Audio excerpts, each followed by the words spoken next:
కోటంరెడ్డి సంచలన వ్యాఖ్యలు.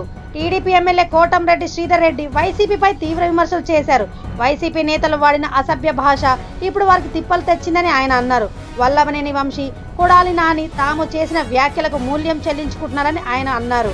వంశీ ఆరోగ్యం దెబ్బతిని నరకం అనుభవిస్తున్నారని, నానికి రెడ్ బుక్ లో పేరు రావడంతో గుండెపేటతో సర్జరీ కూడా చేసుకున్నారని ఆయన అన్నారు.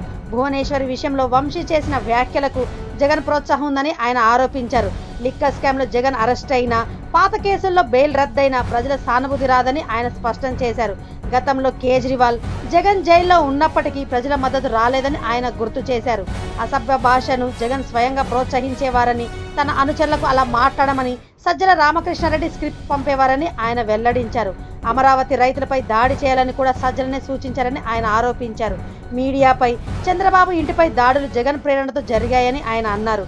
టీడీపీలో అసభ్యంగా మాట్లాడితే సహించరని, పార్టీ ఆఫీస్ నుంచి వెంటనే కాల్ వస్తుందని ఆయన చెప్పారు. తాను ఇప్పుడు హుందా భాషలో ప్రజలతో మాట్లాడుతున్నానని, చంద్రబాబు, లోకేష్ కష్టకాలంలో తనకు అండగా నిలిచారని కోటంరెడ్డి చెప్పారు. వైసీపీ నేతలు చేసిన మాటలు, చర్యలకు ఇప్పుడు వారికి ఫలితం ఎదురవుతుందని కోటంరెడ్డి ఆరోపించారు. జగన్ నాయకత్వంలో అసభ్య సంస్కృతి పెరిగిందని, టీడీపీలో మాత్రం ప్రశాంతమైన, గౌరవమైన రాజకీయాలు ఉన్నాయని ఆయన చెప్పారు.